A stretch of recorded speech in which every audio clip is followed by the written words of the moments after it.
Guys, Yeah. Hello, everybody. Welcome. Hi, if you have just joined us, please do say hi in the chat. We are here for our final Flourish Beyond 40 session today. So let's start our International Women's Day Flourish Beyond 40 Summit session. woo! So I feel like this summit couldn't have finished on a better day. So I'm celebrating everyone who's here live. I'm celebrating Amelia and Jen and Brandy and everyone watching on the replay and all the women around the world for just being absolutely fantastic at being the better sex. Let's be honest. So I very love it. We excited said to it. yeah, I did it. So very excited to be hosting this with you today. And thank you so much for sharing the last 2 weeks with us. I think we've got a really powerful value packed session for you today. So let me give you a bit of a rundown of how today's session is going to go. So we're going to start off with Jen presenting. You saw Jen's presentation on Monday, all about motivation and the bullseye of change. And today she's going to be diving into women's supplementation with you. I'm really excited to see this, and I hope you are too, because I personally get a lot of questions about supplementation. So I think this is going to be a very valuable topic for everybody.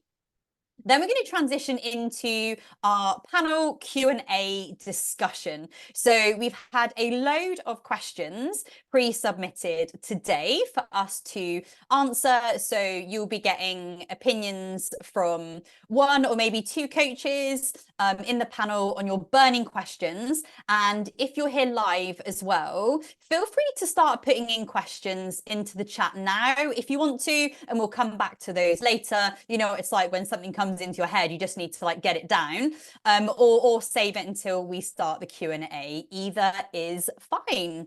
So let's hand over to Jen in a moment, who's going to be sharing with you her thoughts on women's supplementation, as I said. And Jen doesn't really need an intro because you've already met her.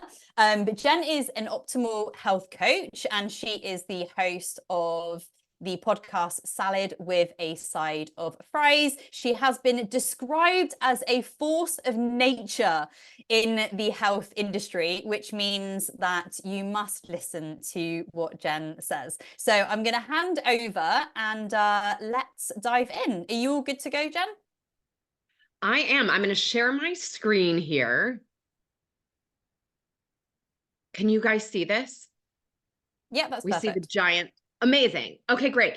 So I want to preface this by saying we're going to talk about supplementation. And as Amy said, there is a lot to this conversation. So what I tried to do here is boil this down to a couple fundamentals. And then individually, we can get a little bit more targeted and kind of build on this. I also want to make sure that we are managing the overwhelm. So please put questions in the chat. Like I said, this is not going to be comprehensive of every supplement ever made under the sun. Okay. But the first piece is I want to clear up a big misconception about regulation and consumer safety. So you will hear from a lot of people that supplements are not regulated. That is patently wrong. They are, in fact, highly regulated by both the FDA and the FTC. What is regulated is labeling and claims, and what's in, basically, that what's in the package is what it says is in the package. So here's what we need to know. It is regulated by both the FDA and the FTC. Studies are done on ingredients. Any finished product that you are going to purchase should have a certificate of analysis available to you that talks about the identity, purity, strength, composition, and limits and contaminants, all of the things that are in that product. Product testing is mandatory, and all products must be registered with the FDA. Now, that is not to say that there are people who are non-compliant, right? Or not people who are non-compliant. So you'll probably notice as I go through this that I'm very particular about the words I use and how we talk about supplementation. And I want you to have your spidey sense on. If you are hearing people talk about supplements and they are making disease state claims, those are illegal claims.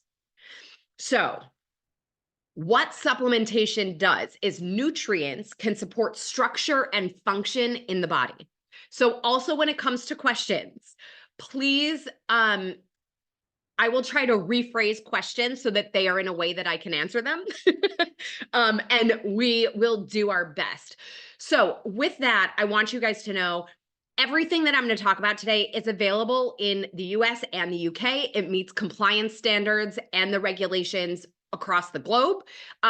There may be slight variations in the products available in different places, but because we are regulated, and because all of these products and ingredients are registered with the FDA, I do have to tell you that this specific presentation was not evaluated by the Food and Drug Administration, and that nothing I'm saying or any product or supplement is intended to diagnose, treat, cure, prevent any disease.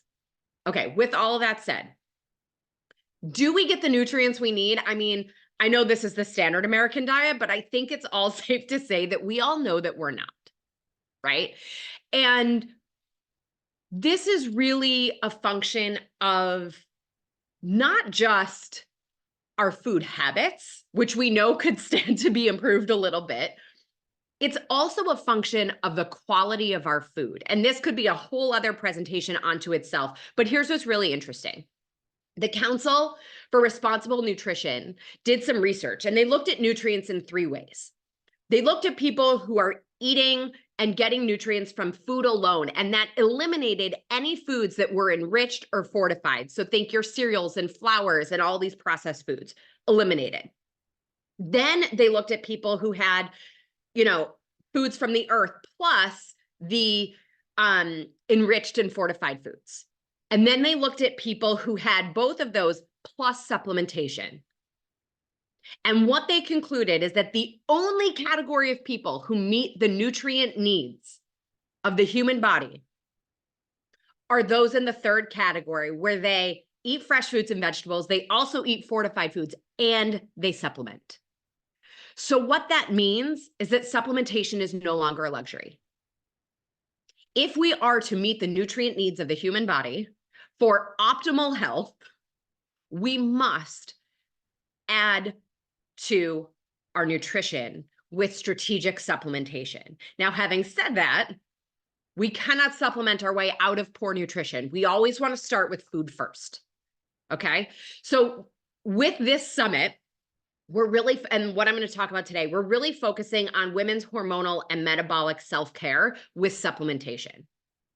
So the first piece we want to think about are our nutritional needs. And this is essentially a multivitamin. Right now, a lot of people have a lot of different opinions on a multivitamin, but we just saw that unless we are hitting all of these targets, we're not giving the body the foundational building blocks that it needs. Now, where do women maybe need more support? A lot of us have heard about omega-3s. Yes, that's another category. I'm not actually going to go into that in depth today, but I want you to know that omega-3s are certainly a piece of this. We talked a lot over the course of this summit about B vitamins.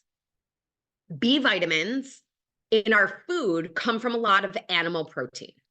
Women in particular use a lot of B vitamins. Stress eats up all of our B vitamins. So for many of us, we might need some extra attention to B vitamins. Now, here's the thing about them. 2 things. 1, there are a lot of types of B vitamins, and I want you to think of them like a family. Any event, the whole family has to be invited or there's drama, right? So with B vitamins, we actually need a complex of all of the B vitamins in order for them to work properly in the body. They can almost act like cofactors for each other for proper function. So we want to be looking for a B complex, and then you want to look for a B complex in the activated form or the methylated form. So methylation is a multi-step process in the body that takes vitamins from the foods that we eat and converts them into the form that the body can use. Most people genetically have a variation of this gene, NTHFR, for those where that rings a bell, where genetically we don't get all the way through that process, which means it contributes to a B vitamin deficiency. Now, B vitamins are highly involved in fertility and bone mineral density, and I mean, frankly, all functions in the body, right? So we want to make sure that we are getting a B vitamin, which means a B complex in the methylated form. So when you look at the ingredients on a B vitamin, you're going to look for ones that say methylcobalamin, right? They have that methyl or where it's showing us that it's the activated or methylated form. Another nutrient in particular for women is pycnogenol. Pycnogenol is a super antioxidant. Not only does it support our skin and collagen and healthful aging, but it is also critical for blood flow. Okay, blood flow is connected to everything, right? Especially, it's really important when we think of our cycle. Abdominal pain associated with the female cycle is often connected to blood flow. So we want to make sure that we are getting adequate antioxidants, a variety of antioxidants, and in particular, pycnogenol. So taking all of this together, one of my favorites is the Isotonics Essentials Women's Health. Now, what makes this interesting is inside this box are packets. In the packets are powder. You mix the powder with 8 ounces of water first thing in the morning on an empty stomach, and it becomes the closest thing to IV nutrition that you can get, short of going and getting hooked up to an IV. So it's the closest thing to IV orally, which means that we have a higher absorption, a higher bioavailability of these nutrients. When you compare that to a pill vitamin, so a pill vitamin, you're lucky to absorb about 20 to 30% of what it says on the package. With an isotonic capable, it depends on the health of your gut, but you're looking at somewhere of like 80 to 95% absorption of what it says on the bottle or on the package. So this one is a tremendous option for people who are like, I love my partner, but also who wants to help me bury a body, right? This is a great one for that one. Now, if you are more on the athletic side of things, you might want to consider the anti-aging essentials. The Women's Health Essentials gives you the pycnogenol and all the B vitamins. The Anti-Aging Essentials also has all those activated B vitamins, but it also includes 125 micrograms or 5,000 IUs of vitamin D. A lot of us are vitamin D deficient, and for a lot of people, that can be a critical choice. So it gives you either one of these can be a great option to sort of fill in the gaps where our nutrition falls short. Okay. Can we move on to metabolic health and blood sugar support? Yeah? All right. Everybody's with me? Have I lost anybody so far? We're good? Give me a thumbs up. Okay. All right. When it comes to blood sugar support, there are some nutrients that can be really, really helpful. Now, as we said before, we want to eat protein and fiber to keep our blood sugar balanced, right? Quality fat to keep our blood sugar balanced. And chromium is an essential trace mineral that really helps our body properly process carbohydrates and fats. It helps keep our blood sugar balanced. It helps us maintain healthy levels of cholesterol. So chromium is an incredibly powerful nutrient when it comes to blood sugar balance. A couple others I really like: white kidney bean extract. So amylase is an enzyme that the body produces that breaks down carbohydrates and slows that absorption into our bloodstream. White kidney bean extract can help our body process those carbohydrates and maintain normal glucose levels. Bitter melon fruit extract has antioxidant properties and can also support healthy blood sugar levels. So these three ingredients come together in a product called TLS Core. It has an ingredient called leptocore, which also works on the body's hormones, leptin and ghrelin. So we didn't really talk about this over the course of the summit, but the same way that we can become insulin resistant, right? We know that to be diabetes. We can become resistant to the hormones that tell us when we're hungry and when we're satisfied, ghrelin and leptin. So if you experience, insatiable appetite, that can be an indication of leptin resistance, where we're not responding to our body saying, we're full, right? Ghrelin resistance looks more like, I'm not hungry all day. I can go for hours without eating and I don't notice. But then when I see food and I start to eat, I realize I'm really hungry, right? We want to rehab the metabolism to properly respond to these hormones. White kidney bean extract, chromium, the leptocore, the bitter melon fruit extract can help rehab the metabolism in that way. Now, there are sometimes, here's more.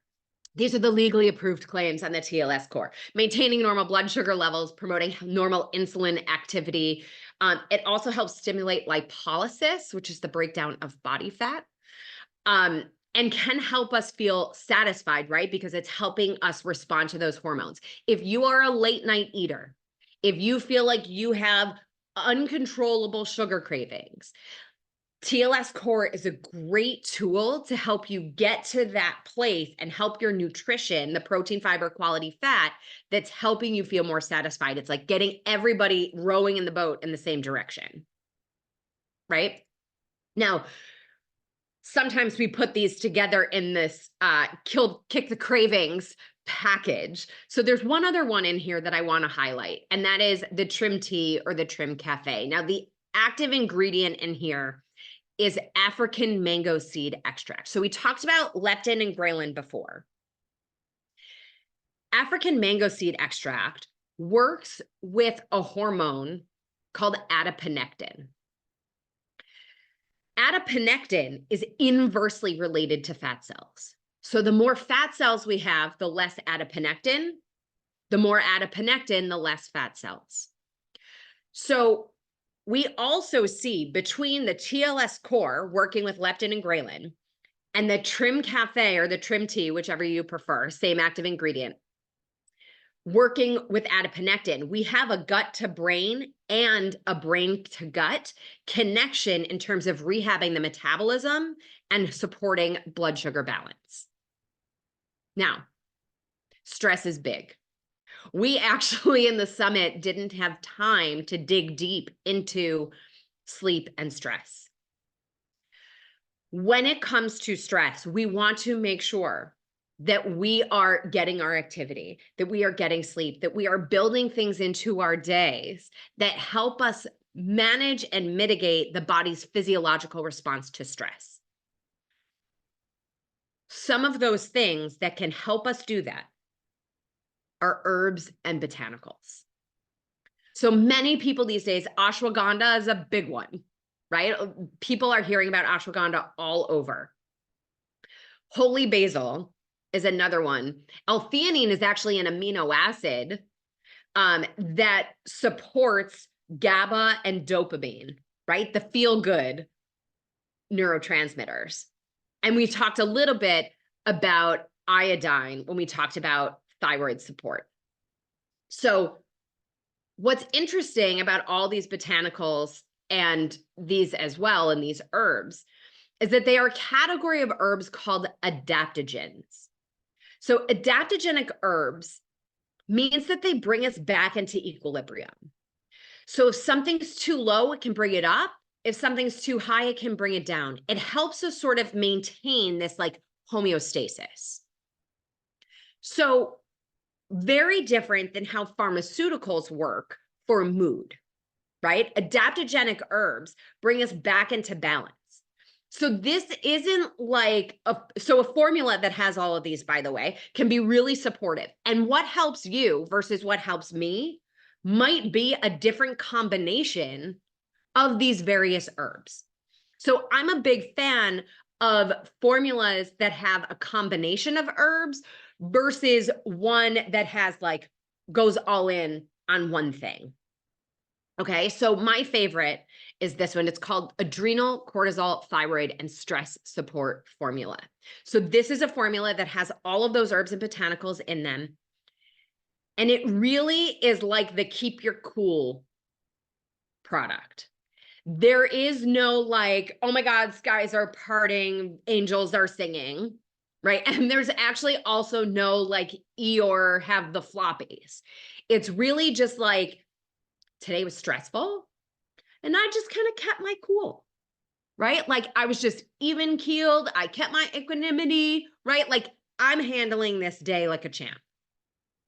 That is what Axe can provide and what these adaptogenic herbs offer. This is also supporting the healthy function of the HPA axis, right?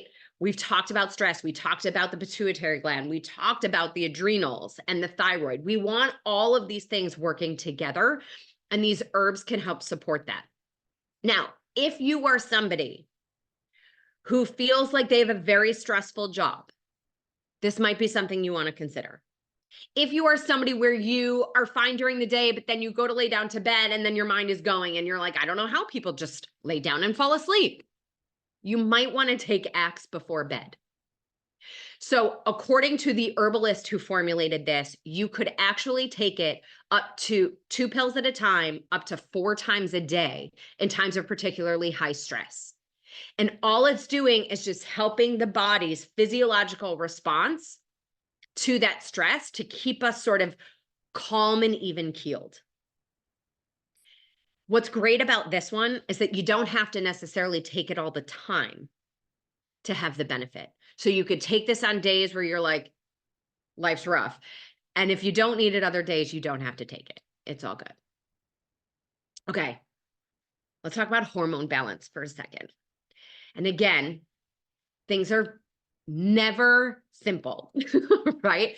There are a lot of life factors that contribute to changes in hormones in our lives, right? Women, by the way, have a daily, right? Because we have a monthly cycle. We don't just go through hormone changes at puberty and then perimenopause and menopause. We actually have a daily hormone change because we are working through a 30-day cycle, give or take, right, Brandy? Right? Sometimes that's longer, sometimes that's shorter, which means that 100% your physiological chemical makeup today is different than it was yesterday. So when you feel different because you woke up in the morning, there's nothing wrong with you, right? Recognize too, up to 85% of women experience hot flashes in menopause. 90% of women experience at least one PMS-related symptom each month. 50% of women experience several complaints each month. So that might be anger and stress, bloating, breast tenderness, abdominal discomfort, mood changes, head discomfort, challenges around sleep, or their joint discomfort. So all of this is natural, but it doesn't have to be. What we're looking for is hormone harmony across the board, right? We want to maintain our well-being. These symptoms, while normal and natural, are also an indication that we have an imbalance. And we can do a little work to even things out and help minimize those factors. Now, I'm going to say it again because I don't think I can say it enough. We cannot use any supplement to outperform our lifestyle.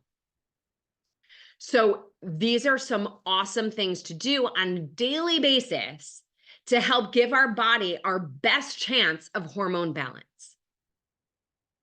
And when things are still a challenge, when we're doing all of these things, and also we're not perfect, right? Life happens, it's real.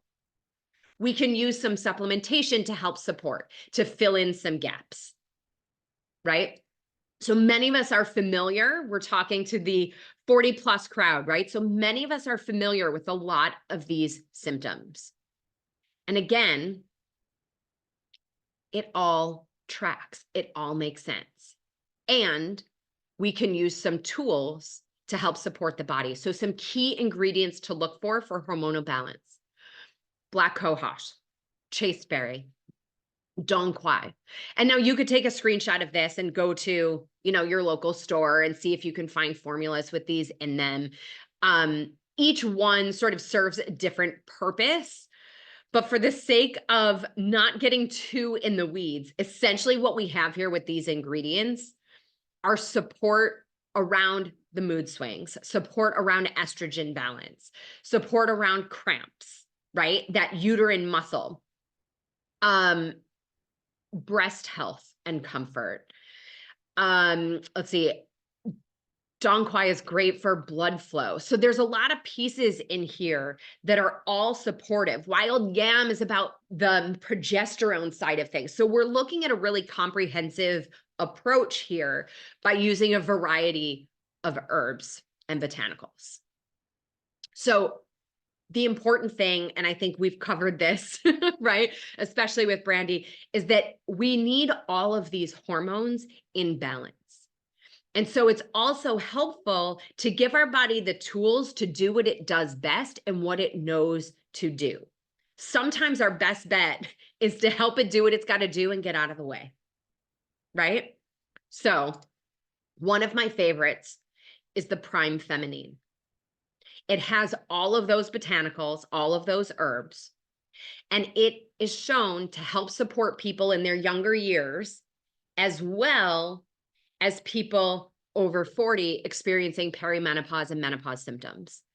This really, because of that balance in herbs and botanicals, can address a variety of symptoms. Now, 2 quick reminders before we wrap up. Number 1, you cannot supplement your way out of poor nutrition. We want to start with our food and start with the lifestyle, and then use these tools to fill in the gaps.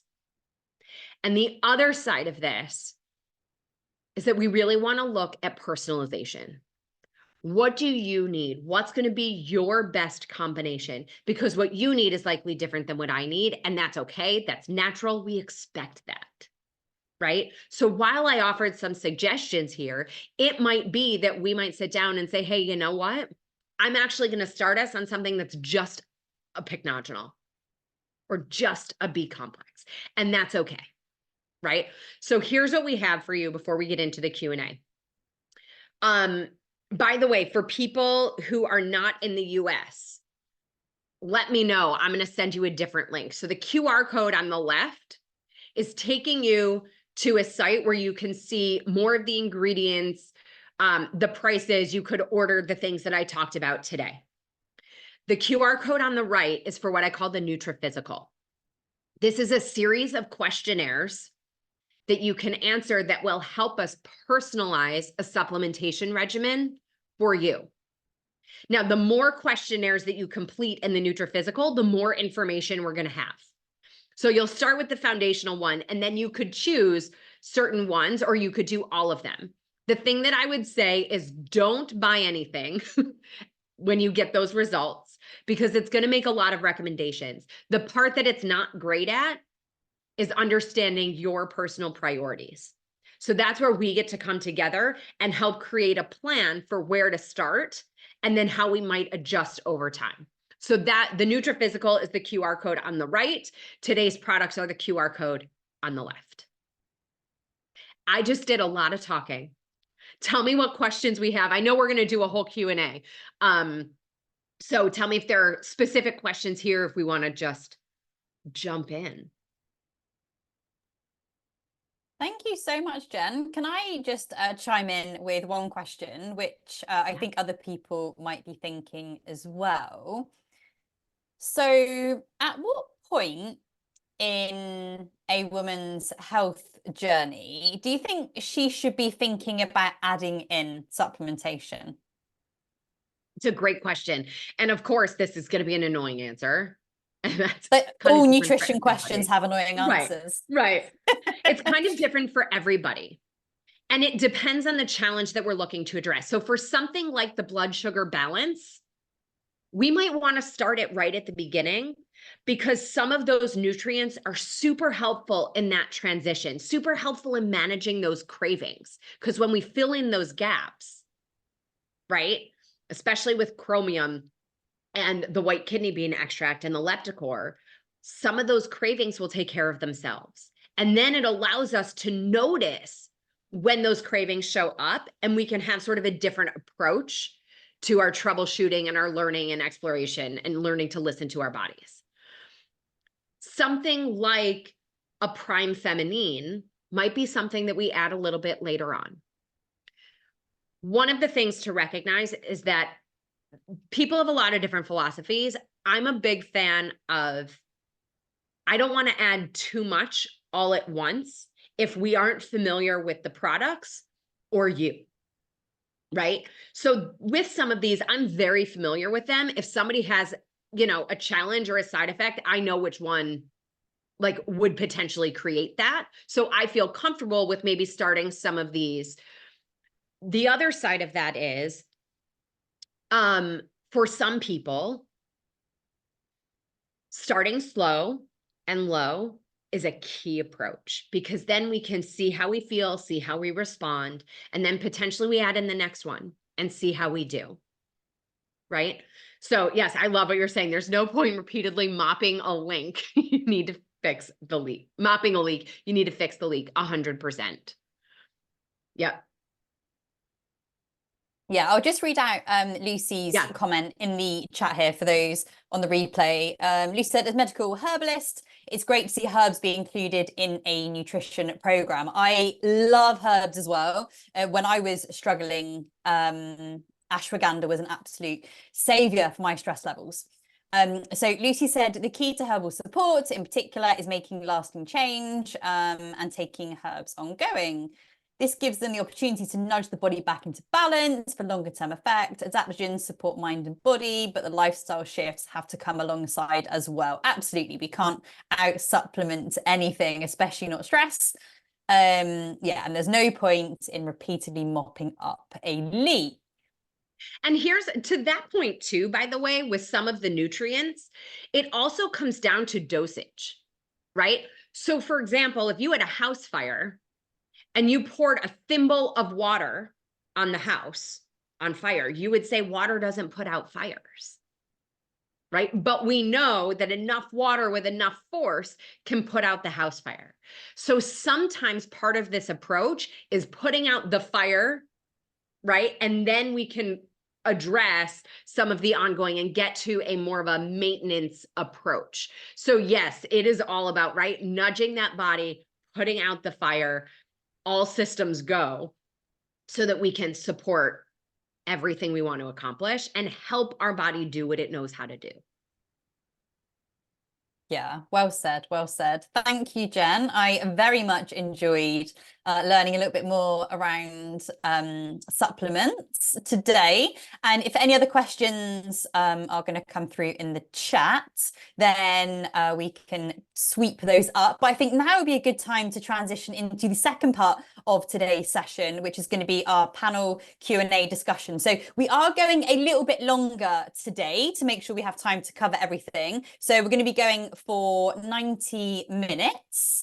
And we have quite a few pre-submitted questions, which I'm going to go through. And we also have a little fun game that I decided to throw in today called Underrated and Overrated, which I think might spark some questions for you ladies as well. So let's kick things off. We're going to make this like a bit of a quick fire round. Now, the fun of the underrated, overrated game is that you can only answer with one word. You can either say underrated or you can say overrated. You're going to want to say more, but you're not allowed. But if anyone wants further explanation of any of our answers, pop it in the chat and we can dive into that in a bit. Okay, are we ready to go? Do we all get the rules? One word answers. Reluctantly, yes. Okay, I'm going to start off with Brandy. Intermittent fasting, underrated or overrated? Overrated. Overrated. Jen, keto, underrated, overrated? Overrated. Amelia, blood sugar monitors. Underrated. Underrated. Brandy, step trackers. Underrated. Jen, waist trainers. Ugh, overrated. Definitely. Brandy, probiotics. Oh, I should have put this into Jen actually. Overrated. Mm. Amelia, carbohydrates. Underrated. Jen, walking. Underrated. Brandy, strength training. Underrated. Amelia, sleep. Underrated. Jen, Pilates. Oh, underrated. Brandy, yoga. Underrated. Amelia, running.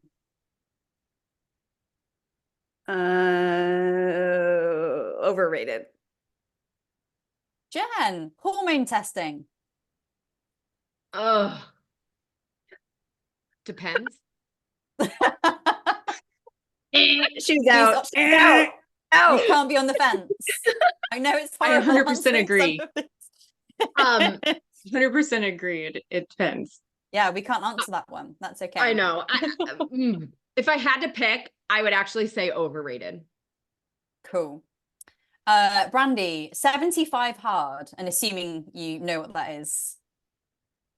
75 hard. I do not know what that is. No, Jen, do you know what 75 hard is? Yeah. Yeah. Overrated. Overrated, absolutely. What is it? Amelia. Oh, so 75 We'll add that hard to the list. We'll come back to it. is like a come back to that. 75-day challenge where you do ridiculous things for 75 days, but it's quite Okay. popular. Cool. Amelia, cake, underrated or overrated? Underrated. Brandy, the scales. They're overrated. I have a huge obsession with them. Somebody else is also out. Okay, Jen, back to you. Only losing 1 pound in a week. Underrated or overrated? Underrated. There's no Underrated. only. Sorry. Agree. Okay, 2 more to go. Amelia, accountability. Underrated, overrated? Underrated. Last one, Brandy, counting calories.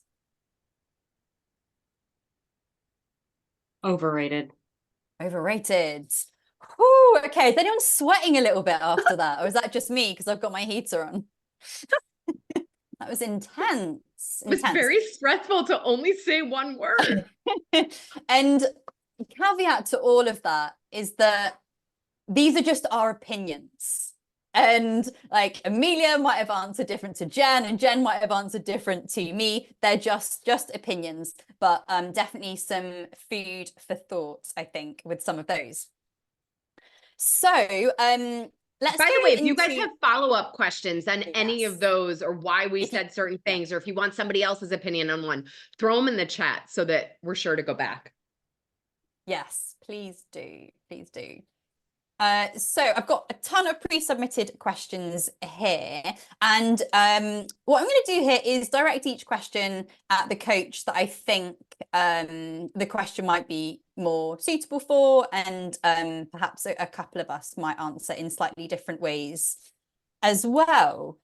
So first one for you, Brandy.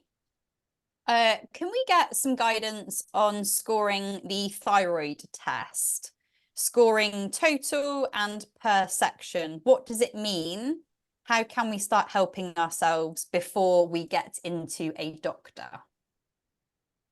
Yeah, this was a great question that came through in the Facebook group. And the answer to that is this, I've actually reconsidered how I want to call this thyroid assessment. I think it's a little too narrow to call it thyroid assessment. I think it would be better to call it hormone balance, because it really is an indication of especially the thyroid cortisol balance. Because a lot of the symptoms that are on that assessment indicate whether there's a problem going on with the thyroid, indicate whether there's a problem going on with the cortisol, because there is such a close relationship between those two. If you happen to have low thyroid, it definitely messes up your cortisol rhythm. And likewise, if you have imbalanced cortisol, it's kind of a question of which came first, the chicken or the egg. If you have imbalanced cortisol, it impacts your body's ability and especially cellular uptake from the bloodstream of these thyroid hormones. And it also, I would say, alters the way that thyroid hormone is even converted into the body. So we touched very briefly on whether your body converts T4 into the active T3 or into reverse T3, which holds on to the or binds thyroid receptors and then essentially reduces metabolism. So the point of the assessment is less to give you a clear indication and a clear marker, because I mean, ultimately, this is what we all want, right? And it's more to raise awareness that, hey, I might actually have a thyroid problem, or I might actually have a cortisol problem. And this is something that doctors do not adequately test, because to adequately test thyroid has nothing to do with TSH levels. What needs to be tested is free T3, free T4, and two, actually reverse T3 as well, and then two thyroid antibodies, which are anti-TPO and anti-TG antibody. And those absolute must when you are experiencing anything from that list, especially if it is problems that are worsening or if all of a sudden you kind of have insulin involvement. Because insulin dysregulation also goes hand in hand with cortisol being out of whack. So just to make sure we fully answered that question, how can we start helping ourselves before we get into the doctor's office? What do you think are the things to do beforehand? Definitely implement iodine. If you are not taking iodine, this is an absolute essential. Like, this is an essential mineral. This goes back to what supplements are essential. There are a handful that are essential. These are essential vitamins and essential minerals that the body needs. Iodine is essential. Most of us are not getting enough of it. So supplementing with iodine, being very particular. So I know adaptogens are all the rage. The problem with adaptogens is some of them work to lower cortisol levels. Some of them, like, there's all this talk about how, oh, they do what is necessary to bring cortisol levels back in line. That's not 100% true for all adaptogens. Holy basil is an excellent example. Holy basil will reduce cortisol levels, full stop. So we need to know how these are actually working. And this is an area where I wholeheartedly believe herbs are overrated. That I know that wasn't a thing in this, but I believe herbs are overrated. So, you know, all of us are reaching for adaptogens. And the problem a lot of times is we're reaching for the wrong ones. We're reaching for the ones that are going to lower cortisol. And we already have a cortisol problem. We're already dealing with adrenal fatigue. And then we add a supplement on top of it that reduces cortisol. Ask me how I know. I've been there. So yeah, this is being very cognizant of what we're taking and why we're taking it and what it's doing. And I mean, don't be afraid to do a full stop on all the supplements that you don't know what you're taking them for. And do you think we need to be careful with iodine in terms of dosage, how much we give ourselves? For, like, coming from the point of view of someone who maybe has no idea like what iodine even does, and they've never taken it before. So there's huge debate on this. There are people that take, so the RDA for iodine is 0.15 milligrams per day. There are people that take 150 milligrams per day. So if we do the conversion on that, that is, we move the decimal point over 3 places. That is 300. This is like 3 orders of magnitude more than what the RDA is. And those people have no problem with 150 mgs. Now, to me, 150 milligrams sounds insane. I have looked into this for whatever reason. It is insanely difficult to figure out how much iodine, like in a basic Google search on Google Scholar, it is eluding me to find something that should be very basic, which is answer the question of how much iodine does a body need in a day?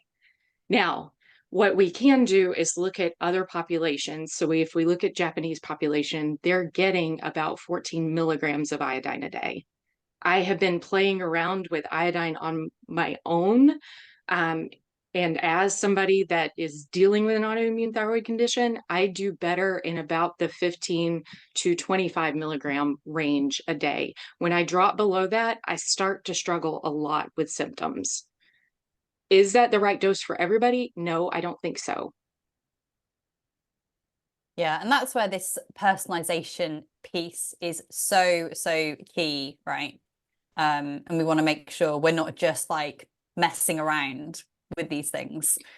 Now, one thing I will say is so I had an endocrinologist tell me, okay, stop taking iodine. And I developed a breast cyst within about a month of following her advice.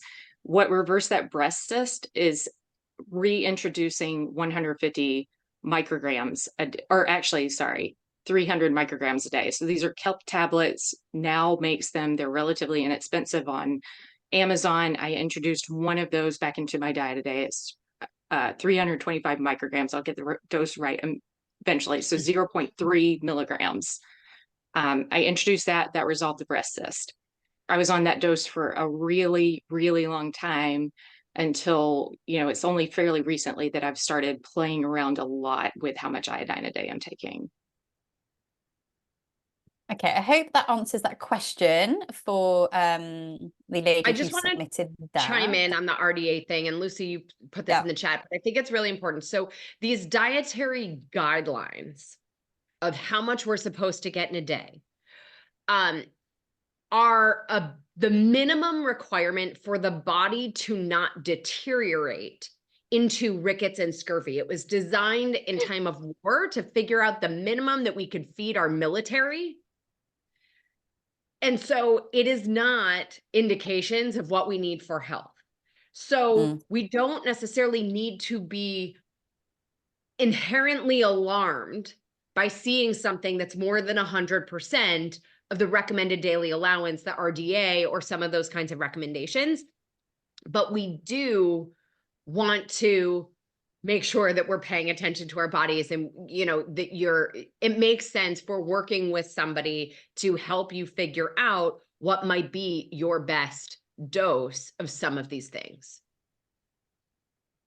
Yeah, totally. Great point, Jen, because we can look at the RDAs and think, oh, great, that's all I need. But that's just enough to keep us alive, but not thrive.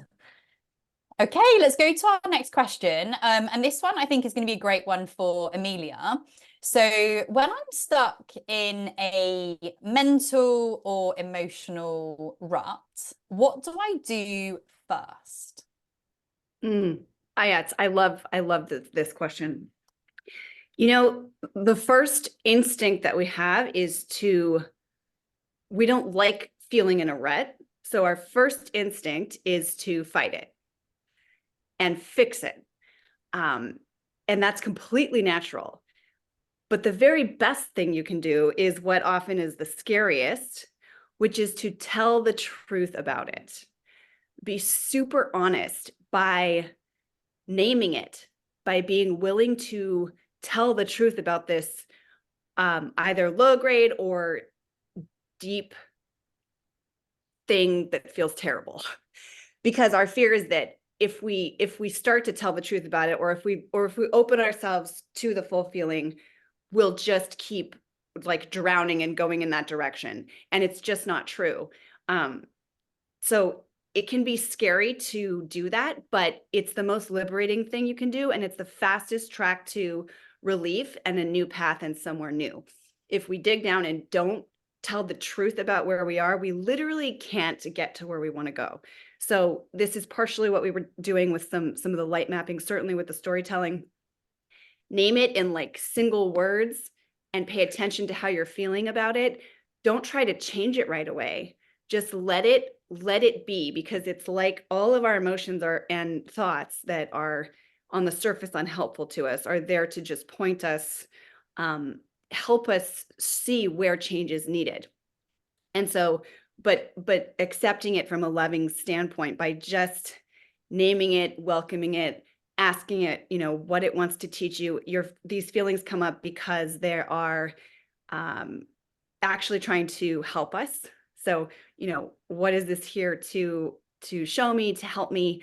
And then that changes the energy around it at any time. So if you think about these things that come up that we don't want to feel, these negative thoughts about ourselves, the way we beat ourselves up, it's like holding a cork down, like taking a cork that's meant to float and holding it underwater. And until you let the cork go and it can come up, everything that's under that cork can't come up unless you let it up. And if you really start to let things up and tell the truth, things will shift and move very naturally, but also through some of those simple processes that help gain that self-trust in telling the truth, and the trust in the changes that automatically come from telling the truth. It's very aligned with a message we've all been talking about in this summit, which is, helping our body do what it knows to do.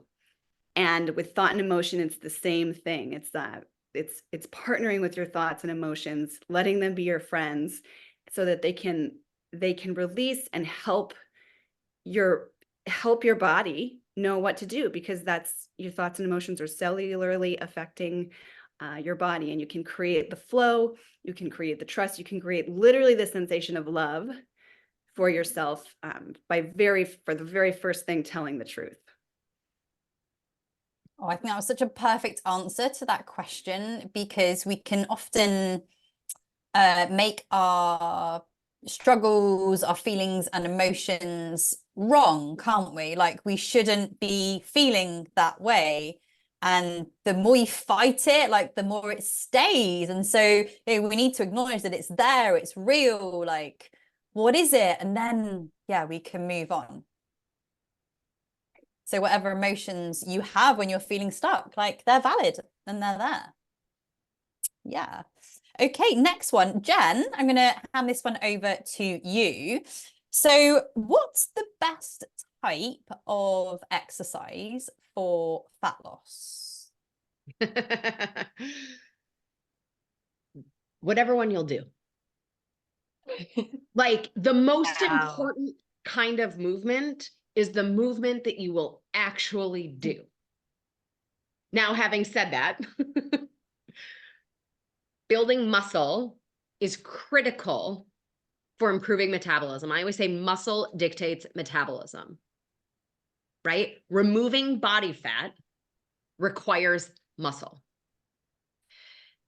And for our body to release body fat, we must also manage that cortisol and that stress response, which means we have to sleep. And it also means that in addition to the strength training, the resistance to build muscle, we need supportive movement. So going back to walking, I think walking is probably the best exercise that you could do to support overall health. And by the way, it doesn't need to be 10,000 steps. According to the research, there's actually no difference between 7,500 steps and 10,000 steps. But we do want to move our bodies every single day with gentle restorative movement and build muscle. And so whatever that looks like.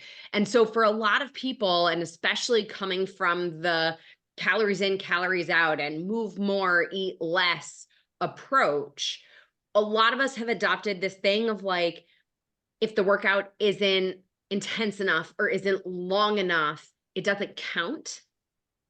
And I think especially for women 40 plus, those HIIT workouts may be counterproductive because your body reads that as stress, and not eustress, the good stress from physical activity, but the stress that can actually be counterproductive to health. So short answer, but build muscle, walk. Yeah. Could not agree more. Weights and walking, weights and walking, weights and walking for women over 40. And we've got another question which links really well into that one, which I will take. So I do long distance running and cycling, but I have more body fat than I want. Is it possible to lose body fat while I'm training for events? So bearing in mind what Jen just said about the best type of exercise being walking, gentle restorative movement, and weights, that's really different to the type of stress that your body is under when you're doing like long distance events, whether it be like half marathon, some kind of cycling event, triathlon.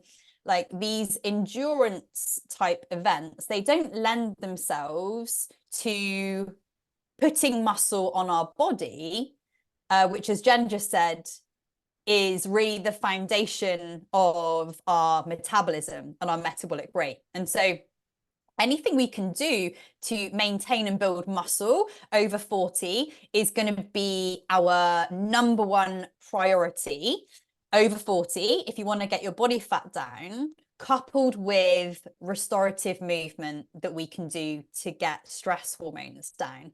So there's nothing inherently wrong with like wanting to do these endurance events, like total respect to anyone who's done a marathon or anything like that, because I haven't, but I also don't want to. But I used to do a lot of very long distance cycling events. And what I noticed about my body when I was doing those was that I was kind of skinny, actually.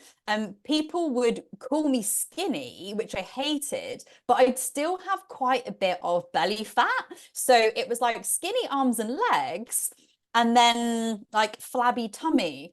And this is because that type of exercise, it pares down muscle because your body needs to be as light as possible to be efficient for endurance activity. So the signal you're sending your body is pare down muscle, be as light as possible so we can be efficient, which we know isn't fueling our metabolism. And typically, and I know I found this as well, when I was training for endurance, I was so damn hungry.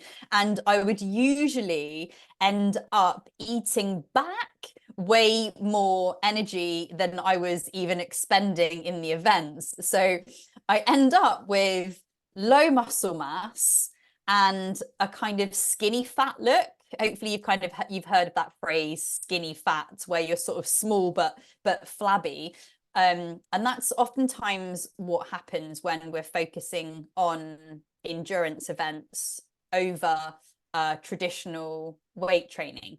But I think really the question here is, what's your number one priority? Like, do you want to be as fast as possible in these races? Like, do you want to get in the top 3 of these events? Or do you want to get your body fat down? Because the goals are kind of conflicting. With the right genetics, and not many of us have amazing genetics where we're just lean, whatever we do. You know, the average woman, when she gets over 40, doesn't tend to look awesome if she's just doing endurance events. You will kind of have this flabby look. And so it's like, what's our priority? Let's make sure that we tailor our strategies to that goal at the time. And this is all part of a long-term weight loss strategy, choosing the right tools for the goal at that time. So it is possible, but probably not possible whilst you are training for that event and want to put enough fuel in your tank to get the performance out. So I hope that answers that question satisfactorily. Okay, Amelia, I'm going to go back to you. Wait, can I just add to that, Amy, really quick? Please. I just want to say also, consider what's motivating the endurance activities.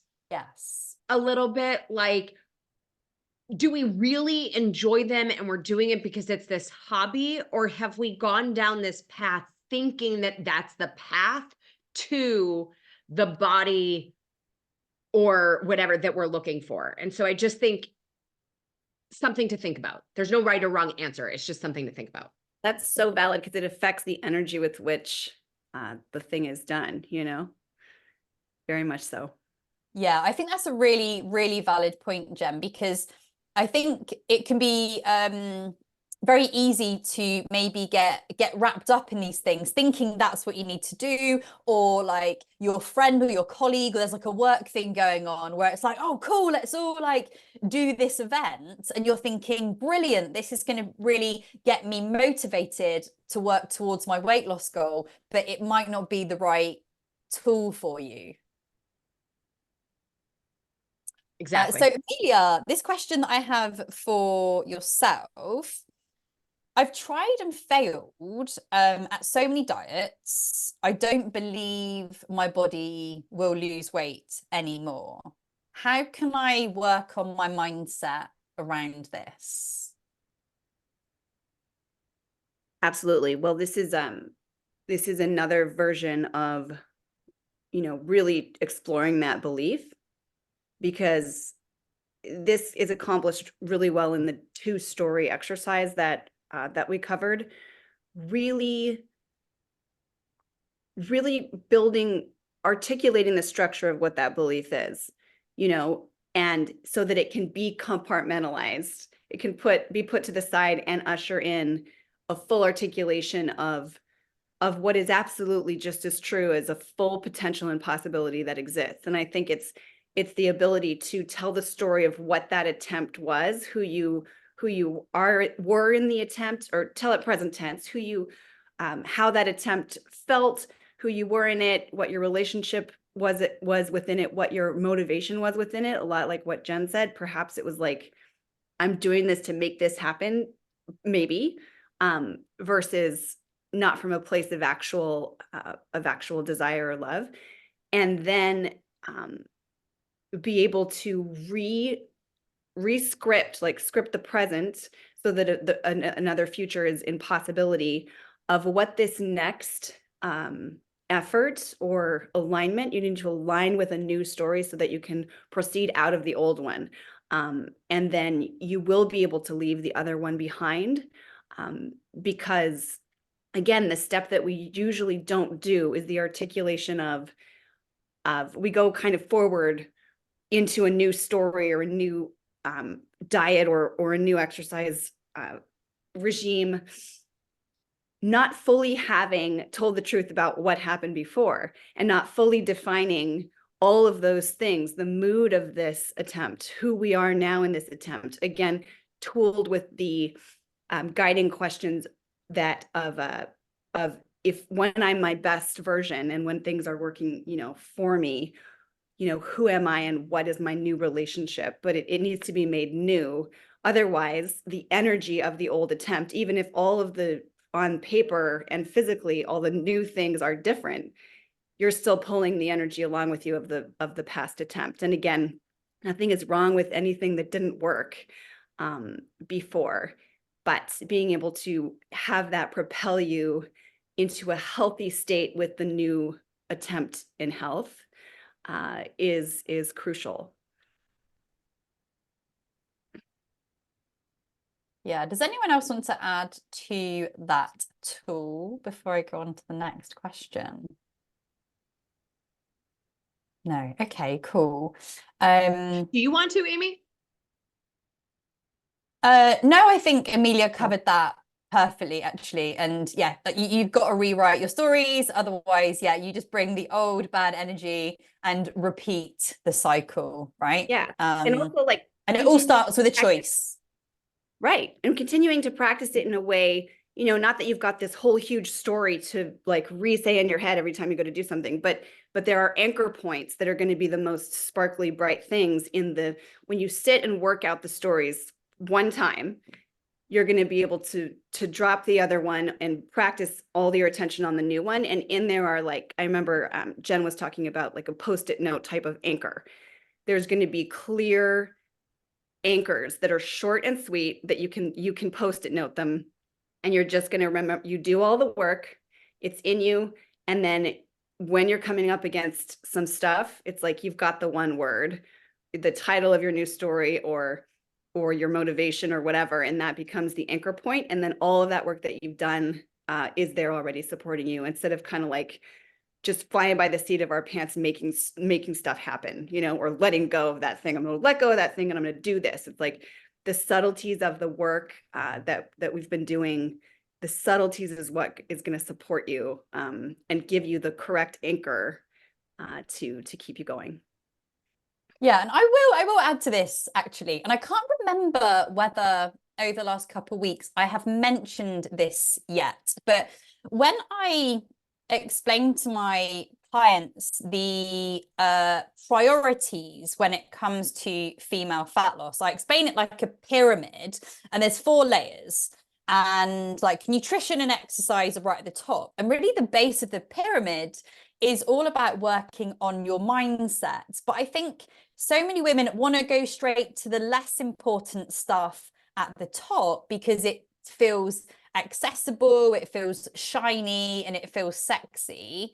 But you will never be able to ultimately see success, feel enjoyment, and be consistent just going straight in at the top. Like, we have to start at the bottom, because if we don't get that strong foundation of belief in yourself and empowering stories about what you can do, everything else will just feel like really high effort, won't it? And so I think we often overlook that, or maybe don't even know, like, how do I work on my mindset? And obviously this is what you've been helping us with this last couple of weeks. It's a bit of a buzzword, isn't it? Like, work on my mindset. It's like, I'd love to do that, I don't know how. Yeah, it is. Please It's tell funny. me. Yeah. Even just now, the word mindset, I was like, even we need a new word than Yeah, that. so what is it? How? Because it's like mind, like it already already that's like the mind is separate from the body, and it's a set. And like there's an energy around that. And sometimes today that's majorly a flashlight word all of a sudden, like mindset. But more like something around energy, like we're working on our energy flow, our energy set, our energy playground, right? It's the same thing approached from a different area. Obviously, I'm just completely 100% about energy consciousness and how we're directing it. Because I swear, because I've experienced this myself, I love Pilates, so I do, and a lot of walking, but when I go to do my Pilates, just right in my living room, it's not hard, but sometimes there's a big fight. And if I go and I do it from a certain energy point that I don't even have to, I just can feel where it's at and I do it, I swear it's not the same result as when I'm in total flow. And it's not to say we have to be in total flow all the time, but I know that it completely makes a difference. And it's the difference between being able to plug the vacuum in, like I used this example before. What happens when you plug it in, you don't have to vacuum as hard if your vacuum is not plugged in with that correct kind of energy flow or whatever. When I say correct, I mean the one that's going to be in alignment with exactly where you are. This is all very custom and individual. Your body is literally not going to respond in the same way. Just like if you're eating food, if you're eating the chocolate cake and you're like, I should not be doing this, this is bad, your body will not use the cake in the same kind of way as if you manage to truly be like, I am loving this chocolate cake. My body loves this chocolate cake. I love the study that was done on water, like they put drops of water under a microscope and they had the people direct like hateful thoughts at the microscope, at the tear, or the whatever it was. I think it was just pure water. It wasn't even water from the person's body, but the molecules would crystallize in a way that literally, like, you look at it and you're like, yeah, that's anger. Or it would have a softer shape when literally someone was looking at the water with a thought that was different, like loving or simply kind, or not even extreme.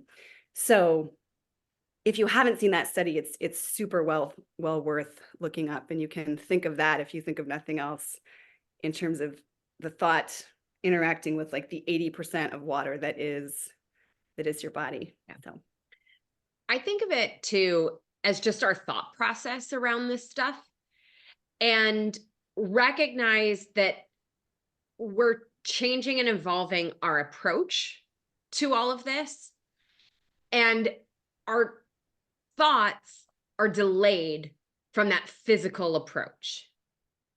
So I had this come up with a client this week where she got back in town. Meanwhile, she went on vacation. She went on a cruise. She was like, I have never eaten so healthy while traveling in my life. And then she said to me, and I got home and I felt like I was starting over. And I was like, okay, wait, let's just pause for a hot second. Like, first of all, the awareness of the thought that came up of I'm starting over, right? Like, number one, self-awareness on the list of things that refill our willpower cup.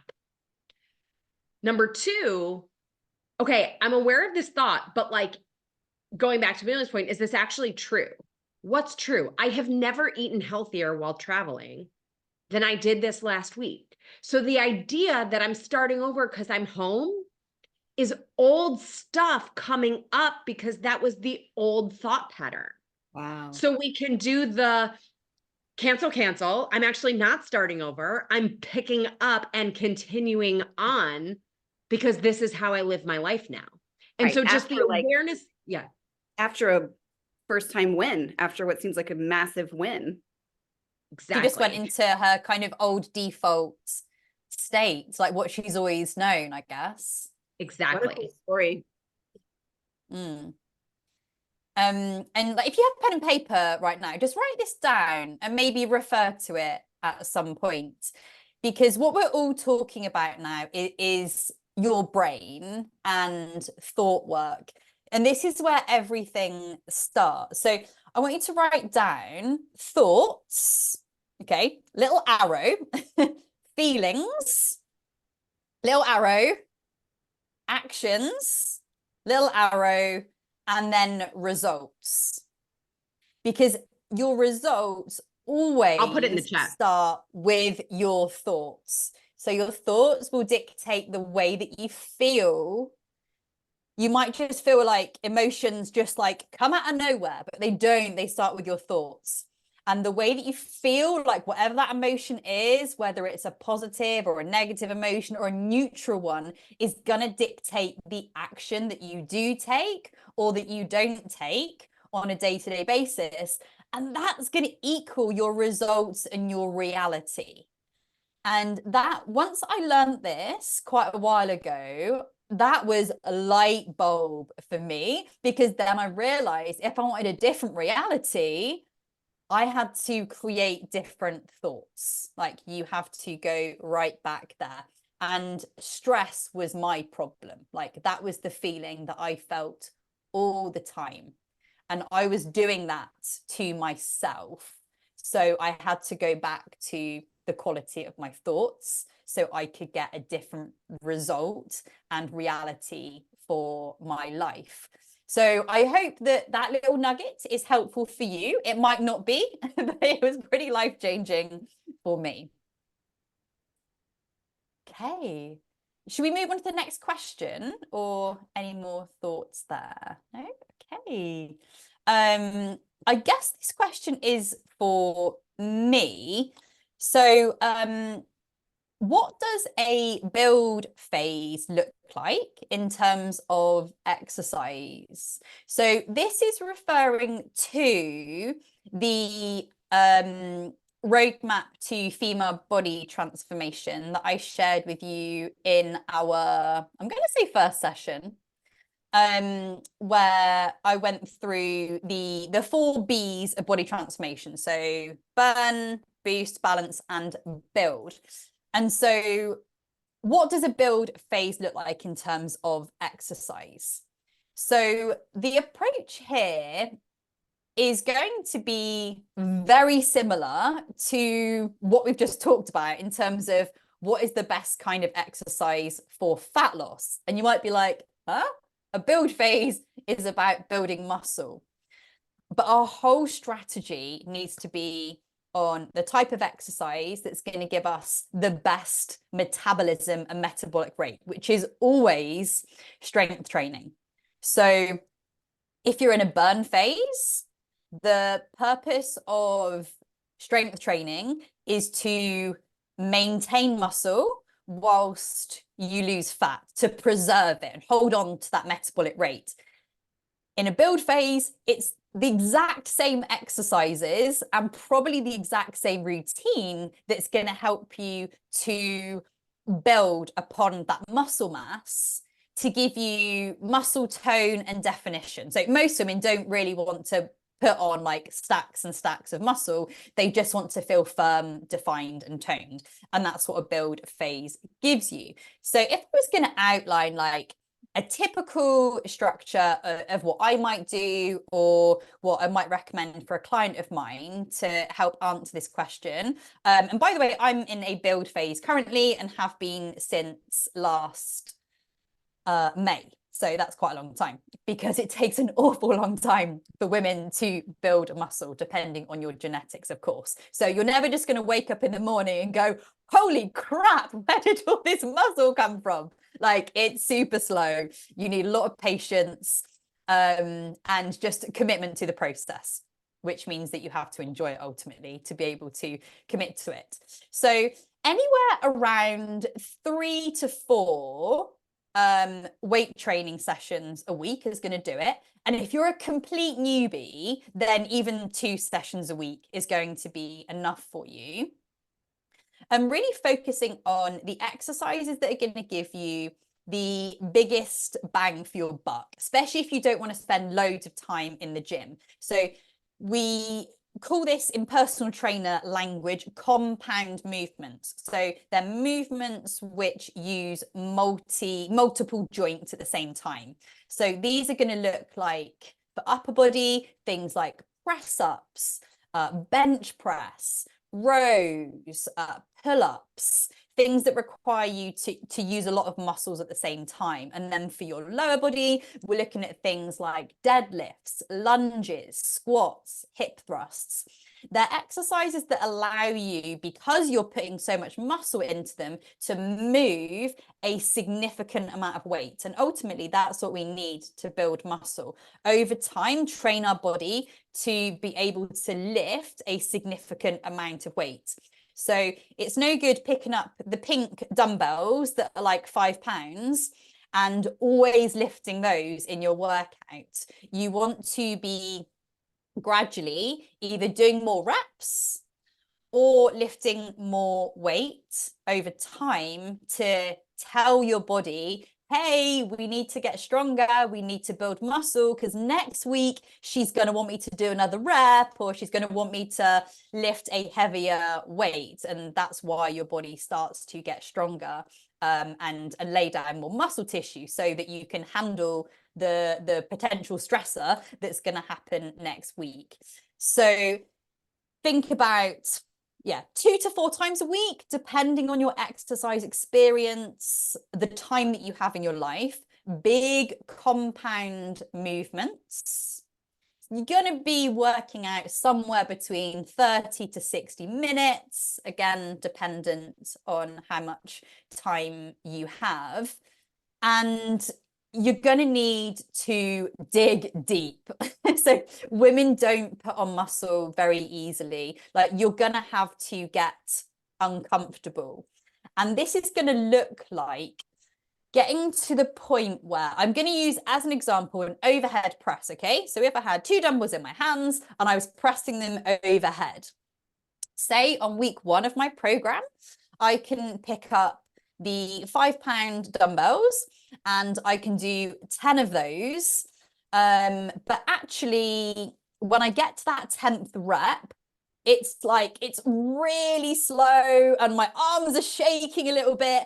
And I'm thinking, if there was a gun to my head, I couldn't do an 11th rep with decent form. Like, that's where you want to be lifting for a large percentage of the time. Not always, you don't always want to go that hard, but a decent amount of time.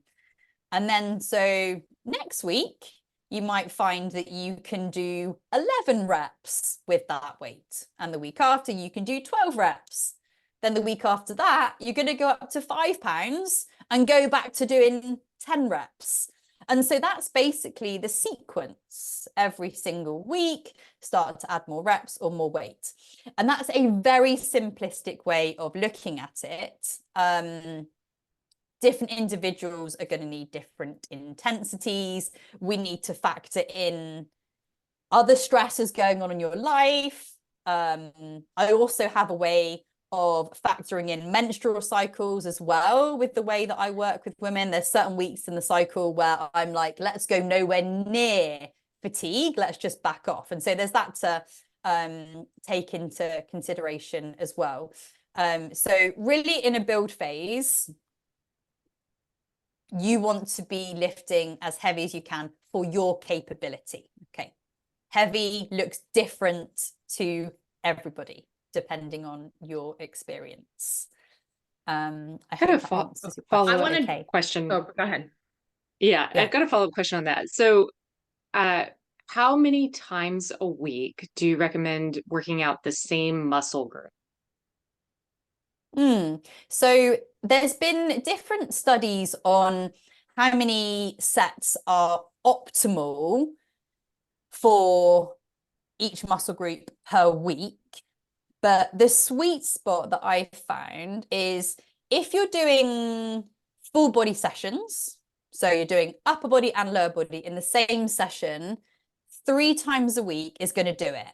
And that might look like 2 lower body exercises, 2 upper body exercises, done 3 times a week. If you're training more than that, so 4 times a week, then we can start to look at doing what we call splits, which is 2 upper body and 2 lower body. And so that way you're able maybe to push a bit harder because you're only training your upper body, say, twice a week. And so you've got longer recovery between each one. So you might go in a little bit fresher. So it does depend on your frequency as well. If you're doing anywhere between 1 and 3 workouts a week, always full body. Up to 4, you could do splits. Another question around this, what about rest days? Is it so for me, for instance, I work out Monday through Friday. So I don't take a rest day, but I try to alternate which part of the body I'm working out on those days. However, like one of the things I have noticed is this isn't always the best. Like it will drive cortisol up by the end of the week. So I'm just kind of curious, like what you recommend for rest days. I think some women can do fine training 5 days a week and having 2 rest days. It certainly isn't optimal to do like Monday to Friday, 5 in a row, and then take your rest at the weekend. But it also comes down to like your lifestyle and your schedule. And if that's your only option, then that might be good for you. But really listening to your body, as I know you do, is really key here, because some women might be just absolutely perfect, cortisol's in check, they're recovering really well. But for other women like myself, I couldn't do 5 days in a row without losing my menstrual cycle because my body is really sensitive. And for other women, that kind of disruption in their body might look different. It might look like can't sleep properly, gut issues, night sweats, whatever. So it's really about listening to what your body needs, because if we think of exercise as a stressor, for every dose of stress we have, we need an equal dose of recovery. And so for some people, and maybe this is yourself included, the kind of 5 days of stress and 2 days of recovery maybe isn't enough recovery for you. So it might be as simple as taking a Wednesday off, which I know probably fills you with fear. If you're in a routine of like Monday to Friday, that's when I work out. And adding in more rest days, it can be a real challenge for some women. I get that. I get that. But ultimately, if it's going to drive better results for you, physically, as well as hormonally, could be worth experimenting with. Okay. I think also the body responds really well to change and variation, despite our own resistance to change and variation. So there can be a piece of changing it up actually ignites the body to work a little bit harder, and you see a massive change more quickly just because we've, changed up the thing that our body is used to doing. And I know we're at time, but I feel like I'd be remiss if I didn't have you say this, Amy. Sometimes people go, okay, I hear you on the muscle, but I don't want to get bulky. Mm. Yeah, I guess I spoke to that a little bit before, which is it just takes so much work for women to build muscle, and we don't have the testosterone that guys have in order for that to happen.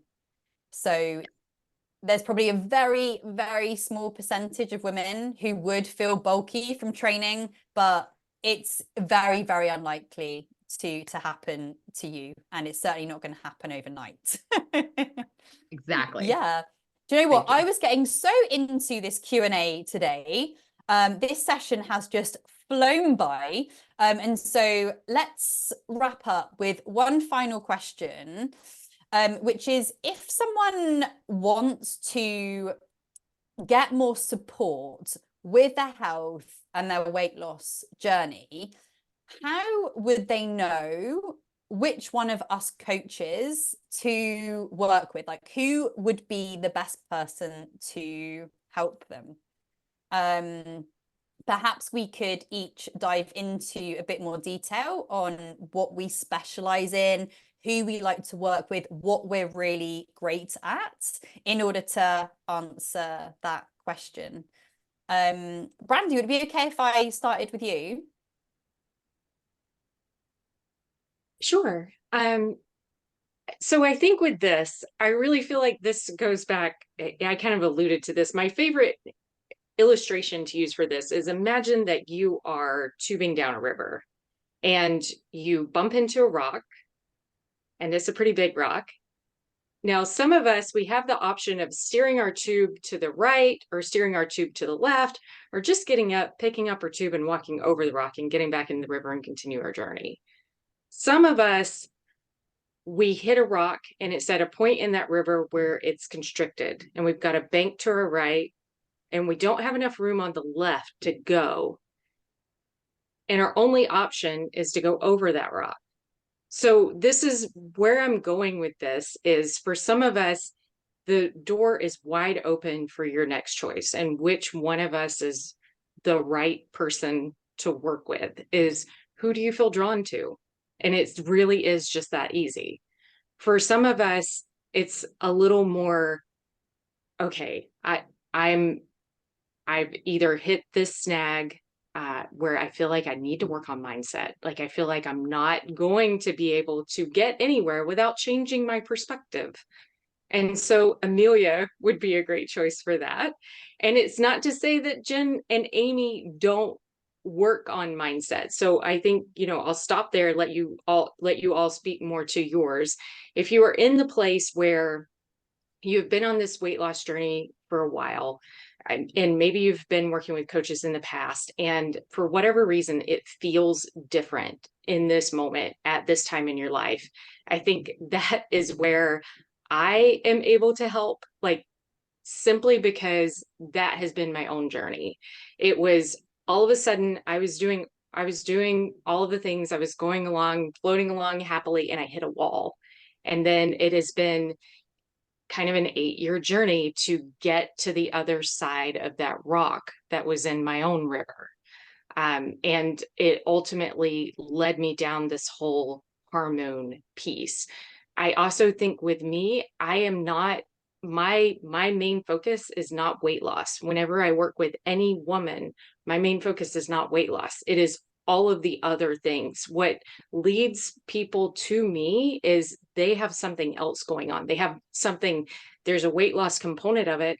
There's usually something much bigger standing in their way. There's UTIs, there's migraines, there's fatigue, there's high blood pressure, there's high cholesterol, there's all of these symptoms that their diet and lifestyle, they should not be dealing with what they're dealing with. So that's, again, that's how most women find me, or most women have this knowing that there's something that's being missed by their doctors. And that's when they reach out. So I'll stop there and pass it on to Jen. Oh, so let's see, my specialty is weight management over 40. I work with clients one-on-one. I also offer group programs. So for people who enjoy that setting, that's an option. I work with people in 12 weeks. So my objective is that we work together and then you go live the rest of your life and you don't need me forever. When I work with clients, it is a package of coaching and supplementation.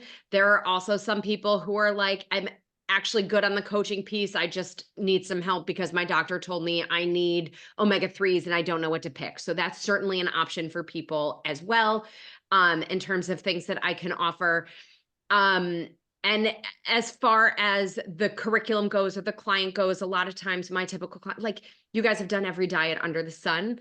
And maybe the closest to coaching you've gotten is Weight Watchers or Jenny Craig. So most of my clients haven't worked with a coach in this capacity before for this kind of healing, or health journey.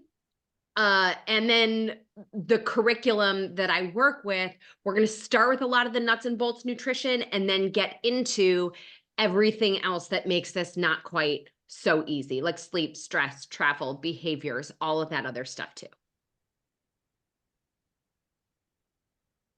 I think I pass it to Amelia. Sure. Yeah, working with me is usually very quick and easy. I certainly do one-to-ones to directly target, a specific story. The work I teach, you can learn the two or three core exercises. And in like an hour session, we target your specific story. This method literally applies to anything and everything in life. So we can revisit, stories having nothing to do with weight loss. It can be relationships or anything under the sun. But if you want a power pack session around anything that you're working on with any of these beautiful women or any other area of your life, it's very quick and easy to work with me one-on-one. I'm going to start light mapping live on Mondays at noon. That's a very low cost, wonderful hour with whoever wants to show up. And then I have extensive, 3 to 5 hour workshops, deep diving with small groups into certain topics. Those are usually topic based, but I can curate workshops for you or a team at work or whatever you're looking for. But in terms of this group, we can gather for a half hour or hour on some power pack storytelling. So I picture myself as like a supplement, speaking of, to these beautiful women, and an enhancer. And again, they all work on mindset as well. So that's me. And that leaves me last but not least. So in terms of my coaching, my passion is really in serving high achieving women over 40 who desperately want to lose weight, fit back in their clothes again, and feel like themselves. But you don't necessarily care about what the scale says. You just want to lose those inches and feel like yourself again. And we do this without any hardcore dieting and without any excessive cardio as well. And this is all within my 6-month one-to-one coaching program, which is called the Female Formula. I work with women all over the world, but I'm based here in the UK.